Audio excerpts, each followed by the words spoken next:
are again. This is the official Queen Online podcast. I'm Nick Weymouth, head digital monkey for Queen and all things related. On this second episode of the podcast series, we will take in Rodgers' interview that I did with him earlier in the year. It will be part 2, in which he talks about playing live with Queen plus Paul Rodgers. He talks about the cross. He talks about the Queen Extravaganza and the Queen film, amongst many other things. If you missed the first part, do go back and check it out, in which Roger talks about his solo career. Like we've mentioned before, some of this material is slightly dated, but we did this interview with a view to getting some press quotes and to get Roger talking about his solo material.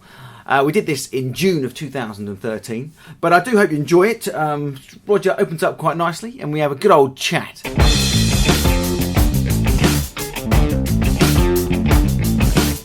So you went from your regular band setup to a couple of solo records, back to Queen for another high period, and then back into another band setup, which was the Cross, wasn't it? So I liked, I've always liked the idea of bands and the band spirit and the spirit of being in a band, and we were having a very quiet period at the time, and Freddie had given up live work. Although he was incredibly sportive, and he came in and he sang one of our songs. Actually, sang "Heaven for Everyone," which was great because he loved the song, And he said, I must sing this, dear. So I have to sing this. So which later turned up. You're not going to say no, are you? He was quite good, really, wasn't he? He wasn't that bad. Yeah. So that clearly turned up later on, didn't it, as well? It did indeed. Yeah. He sang it beautifully, absolutely beautifully. So we sort of cleared up where we're going with all the albums and the releases. So we're probably going to look at we've got a Facebook page. We're going to look at maybe the website. And there's going to be. I'm dragging myself into this century. But I suppose are we going to have some more? Well, being dragged actually. Sorry about that. That's probably our fault. And so there's new music. There's going to be an online presence. I mean, new artwork, photos, or yes, as much as possible. It's, we don't look quite the same as we did 20 or 30 years ago. But, that you are what you are, and you try and grow old gracefully. Yeah, you touched on it earlier. Or disgracefully, I don't know. I think you've done pretty well. I mean, exactly, both levels. Yeah. You touched on it briefly earlier, saying that, you guys from the Cross sat down and had a chat. But dare I say it, when this stuff eventually does come, the new album or the reissues and all this sort of thing, is there any room for live work or anything like that? I don't really, I can't envisage the Cross getting together again. We've all gone our separate ways, and we all have our different things, I think. And, Josh is heavily into the studio side of things, and Pete does his thing. And I can't see that. There's too many fronts, I think, Because I'll still be. I probably will. I don't know if I'm going to go on the road, but I think I'd quite like to. But then I'll just assemble a band rather like I did last time. I think people can understand that. Not have to go back into a band mentality, but Roger Taylor solo playing. Yeah, I presume. I mean, it is nice doing the odd live thing. I do quite enjoy it, although I don't feel completely match fit when I do it. So the thing with Beck tomorrow, will be. I'll be a bit, it'll be probably a bit ragged, but it'll be fun. But you could put a band together and play Roger Taylor solo material, cross material, your Queen competition, absolutely. like you have done before. Absolutely. I mean, I would mix it up if I did make live appearances. I would definitely mix up the whole input and from the 3 different sources, really. Well, basically me, but there'd be Queen stuff and bit of cross stuff and solo stuff, obviously. I think people would be very warm to that. I think. I've always believed that you should play. If people come to see you or hear you play, I think you should play what they want to hear. I think you should give them what you feel they would enjoy anyway. Maybe not everything that they might not know that well, but I think that's a good. But of course, it's we all know the situation. Queen don't function like a regular band, so you don't always have that output, do you? Obviously, but Brian has been out and about, so I think people have seen a lot of Brian playing live, hasn't he? In his concept. Yes, yeah. He sort of. I think the stuff he's been doing, it's more acoustic, and so it's not really the Brian that people think of. I think automatically they think of Brian with his incredible electric sound, and so I think obviously the acoustic thing is him in a different light, you know, in a different setting, you know, and music for old folks. Again, I always want to return to the Queen plus Paul Rodgers era, as it were. Again, a lot of the feedback and, well, actually, a lot of the tracks that Queen and Paul Rodgers played live were ones that came from you, really, weren't they? Celebrity, I guess That's so. Not True, Yeah. Cosmos Rockin', you know, Surf's Up. I mean, how does that feel? A lot of people, they were the tracks that were played live. We know that they came from you, essentially, and they're the ones that were clearly shone on that record. I don't know about that. I mean, that's very nice of you to say that, and thanks. But yeah, I guess it did work out sort of that way. I mean, we played, I think we played "We Believe," one of Brian's songs. Yes. I can't think back. Yeah, I guess it did work out that way more. Yeah. I don't know why. I mean, Paul didn't seem to feel that strongly about his stuff being played, but we, it was anyway. That sort of seems like a long time ago, even that now. It does, doesn't it? Yeah. Do any of those tracks exist with just you singing? I know we spoke about Small. Obviously, that wasn't played live. Well, there's obviously the original demos probably do somewhere, but Small is, I think, is the one that we are using. I can't think of any others. No. But that whole record was recorded in here, wasn't it? Yeah, we did the whole thing here, and worked out very well, actually. Yeah. Paul is a fairly fair piano player, actually. So, and he's, you know, a couple of the bluesy ones were done very much live, you know. Voodoo was the track, wasn't it? Voodoo. It comes across as a jam, doesn't it? Yeah, it was. It was really a sort of on record. Vaguely organised jam. And what's the one, the sort of Marshall one? I can't remember the name of it. Oh, the War Boys, was it? War Boys, War Boys. He brought that one in, didn't he? He brought that one in. He did, didn't he? Yeah. So is that how it worked then? You got together, you'd obviously done the tour successfully, you talk about making this new record, and you just came and said, well, I've got these three, I've got these two, I've got that. Sort of, I mean, out.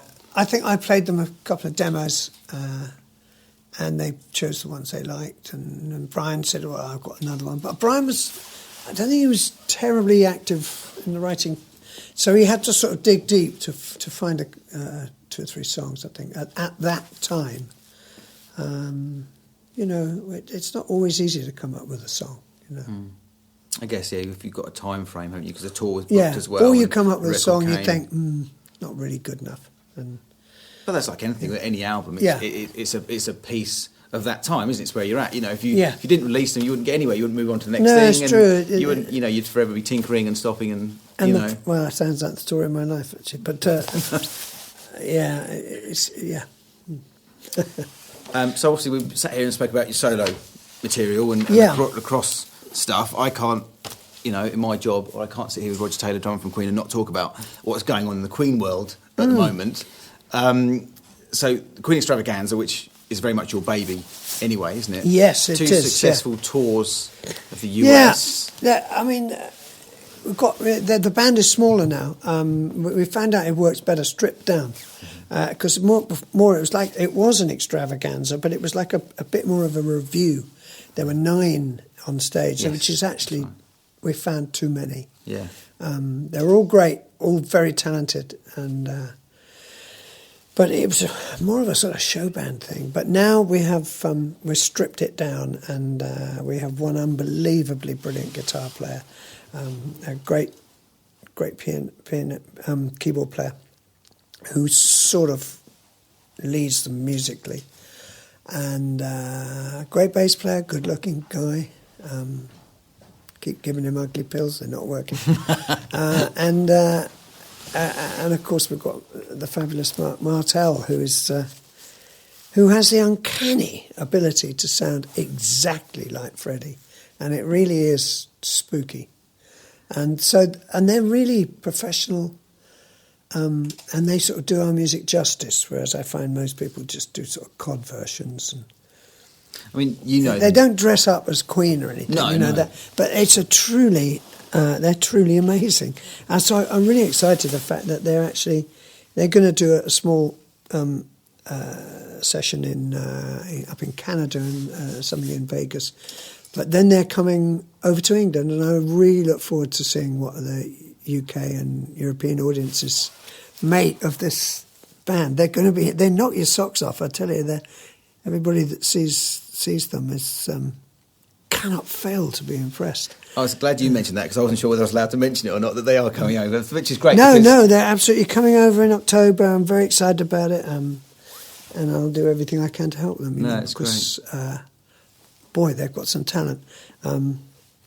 Quite scary. Close your eyes, you think it's Freddie on stage. And he actually even looks a little bit like him. That's the odd thing, isn't it? I mean, I know we've chatted about this before. I've worked with you on this for he's not trying. No, he's not. No, it's a pure... But when this thing, I was sitting there at my computer and this clip came in, and I went, oh, hang on. Let me just watch that again. No. I want to check it's not a recording. No. Hang on. Yeah. I called Ant, who's in the office. I've got to get hold of Jim. We've got to speak to Roger about this. And it's not just the one song. No. It's every song he sings. When we were rehearsing in Toronto, they were playing Bohemian Rhapsody, and I was sitting down writing, trying to work out the set.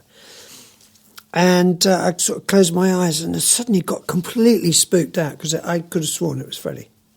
And, you have a very fine ear when you do it all your life. And it's absolutely staggering at times. I mean, was it nice to hear it, or was it? Oh no, sad? beautiful! Because he sings so beautifully, and it's so in tune and powerfully, and he even does the megaphone effect on lazing on a Sunday afternoon. Yeah, it's great. It's quite a joyous thing to see. Yeah, I mean, you know these guys better than I, but when we're over in LA for the live auditions, you could... I mean, I wasn't picking them, obviously, I was there, but you could see the ones that were straight away. Yeah, and they were all shortlisted, all those people. They were the people that we actually ended up with from thousands of applicants, But they are just generally nice people, so I think that really helps gelling the band, and doesn't it? I mean, I guess if we had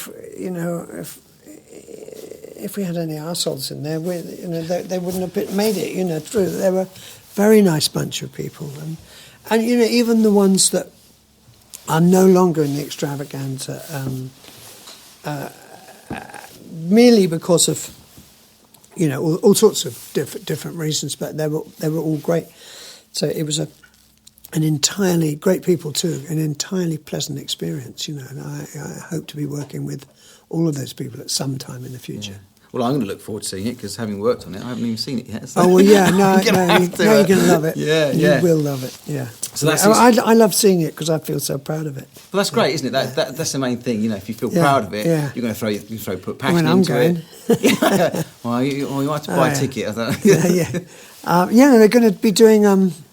I don't know is it 10 dates? I think in through the UK, and I would expect that to lead to bigger things, because I think word of mouth is, and of course it's not word of mouth now; it's word of computer, isn't it? And goes around very quickly. And I would hope for them to tour more in the continent and in Europe. Yeah. We're going to look forward to that. I think we really are, aren't we? Yeah. So next on the list here is the Queen film. How's that going? Oh boy! I mean, you think. I thought the musical theatre business was slow, but the movie business is hopeless. But no, we're sort of slowly getting there. I can't say too much because it's quite tricky at times. But we do have who we think is a great director. We have all the finance, everything. We have a great script, which is being fine-tuned, and hopefully they're going to start shooting it in September. Said that last year. We were told that last year, but then there are different views on things. I think almost all the pieces are in place, and once all the pieces are in place, we they press the button, and then it's out of our hands in a way. Although of course Brian and I will be overseeing all the music. That's what I was going to say. Do you let it go to a certain extent, and then you go right? Actually.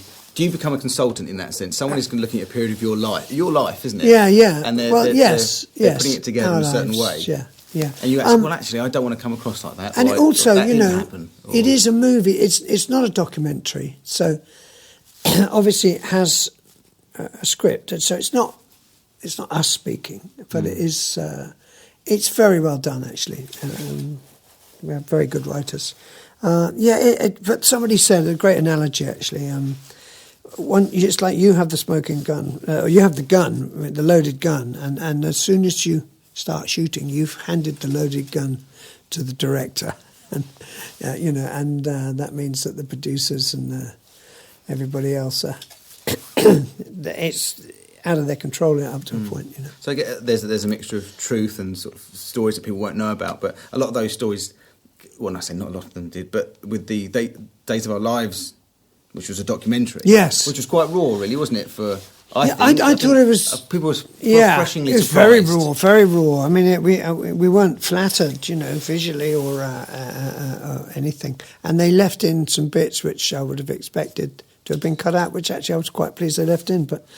It was very well done. Yeah, very well received. I think They're very well received, and I thought that that the guys did a very good job on it. I mean, some people think they know the Queen story. No one's ever going to know the Queen story except for you and what you want to talk about. That's right. When there's lots of it, we're not going to talk about it. No, absolutely. And there's these days a certain amount of mystique, and that has to remain. It's your life we're talking about as well, aren't we?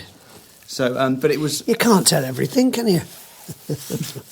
But, you know, mystery. I think people did think they knew the Queen story, and even hardcore fans was, oh, you didn't know that, or that's interesting, they talked about that, you know. It was interesting. So there's this sort of, you know, with Universal Records have released some outtakes and all that sort of thing the other year. You've had this documentary, you've got a film, you know, we've got the Queen Extravaganza. Because Queen doesn't function like a regular band, you've had to find these mediums to slot into. That's right. But the thing is, though, now everyone else is figuring out that you don't make as much money from record sales anymore, do you? So no, I you don't. have Well, to find these. Very few people spots. do, you know, because I mean everything revolved around record sales before, and it appears to be it sort of more revolves around the tours now. Yeah, it was the other way around before. It's interesting actually, you know. So, I mean, I find it fascinating the fact that we still have careers, you know, with the band. You know, it's amazing the way the name lives on, and how great, and that's makes me very proud. There's a lot of young people love Queen, or all over the world, you know, in places like Italy, Argentina, Brazil, and I find that, and Eastern Bloc as well, a lot. It's opened up, hasn't it? Obviously, very much so. No, and it's incredibly. What's the word? Inspiring to know that they love it. You know, I mean, that stuff we did all those years ago is giving pleasure still. Well, you touch on so many different genres as well, don't you? The genre of music that you play, it's rock music, but it's skewed in different turnings. Yeah, I mean, there are lots of different funk and country and. Opera and hard rock, metal, well, you name it, you probably touched on it, but it never seemed it was all over the place. It just seemed a sort of another. No, it's all under one banner. Anyway, I'm so glad. I mean, I look at used to go to We Will Rock You in London. It's an interesting concept that you had that, because obviously that was the only place you really could see Queen music played live, in a sense. Yeah, that's right. Yeah, so it probably worked as a nice sort of stopgap. Well, unless you go to a lot of tribute bands. Which is what drove me to sort of start the Extravaganza idea. There was I went down to Cornwall and there were 2 tribute bands running around there, like saying Queen live on Tuesday, you know, and so and so town hall. I just thought, hang on a minute, that's a bit ridiculous. And usually it's more of a panto act, you know. The singer would dress as Freddie and the yellow and do all the movements and all that. But that's not really what it was about. It was always the music first, wasn't it? Yeah, it was music first, and that's what the Extravaganza is about. It's a band within its own right that just happened to play our music. I mean, it's quite respectful, and it's quite a nice thing to think that people were going out of their way to play your music, aren't they? And like I said, as a band that doesn't function in the regular way, it did help in a little way, doesn't it? I suppose, to keep it going. It's great. It's great. I don't mean to sort of slag them off, but I mean there were good ones and there were bad ones and they were sort of I guess you went through a period, probably obviously after Freddie died, then you had Made in Heaven, which was a huge record after '95. Yeah, and a there good was nowhere record, else I to thought. go really at that point in time with the industry, or Well, really was we there, sort of so- imagined everything would tail off then, and Yeah. it would sort of just sort of gently fade away in a dignified fashion. But it sort of didn't want to lie down. So You certainly keep Jim Beach busy, don't you? yeah, absolutely, yeah, amazing, yeah. We So should tell me what's going on. So obviously, then you have some of these products reissued. Sort of Budapest has come out. Is it fun looking back at those things, or Yes, you know? yes. I didn't think the cover was very good in the end. It's probably my fault, actually. But nice that those things are sort of documented and available. I think obviously there's a lot of repetition there because several of those things are on that last tour where I guess a lot of the stuff was every night. Although every show was different in many ways, but obviously the essential core of the show was the same. And sort of kind of wrapping up though, the Michael Jackson and Queen tracks is something that often pops up now and again, doesn't it? It comes round, and so essentially they're old Queen Michael Jackson tracks, but you and Brian have worked on them. Is that correct? That is correct. Yeah, and it's difficult actually because I think legally it's quite difficult with the estate and the fact there's 2 record companies involved. So we've got them to a certain stage, and then we thought, well, you guys can go and sort it all out. But I think when they eventually come out, it will be very nice to have something that says Queen and Michael Jackson on it. And, the fact that Freddie and Michael, 2 of the great icons, really, of the recent sort of, rock, pop world, are together, it will be significant in some way. I think that's probably correct. 2 very different tracks, actually. And I think when they do eventually come out, they'll be very good. It's was it something that were these tracks discussed before Michael died, or was it something that's kind of always been sitting there, have they? Or they've been sitting there for ages, yeah. I think it sort of became more, they were brought more into our sort of notice than before, obviously, because I guess the interest was more, I don't know, yeah. Okay, well, for today, that's great fun. I mean, I look forward to the next few months, and I guess it's all happening in September for me, and then in October with the Extravaganza. But I'm really looking forward to seeing all my work together, and obviously getting the new album launched, and then let's think about doing some live work. Yeah. So later on in the year sounds quite busy for you, but yeah, it does. But that maybe I'll sort of, if I get this finished now, and then I'll just sort of have a couple of months over the summer in which to relax. You do like a holiday, though, don't you? Well, I do, but I don't seem to get as many as you think. Oh, really? Yeah. I always thought you got it right. You knew when to work and you knew when to holiday. Yeah, well, true. Yeah, we try and... I'll tell you what, I'm not complaining. Romantic, can we do it again? Can we do it again sometime? I like that. Ooh, seaside rendezvous. Give us a kiss.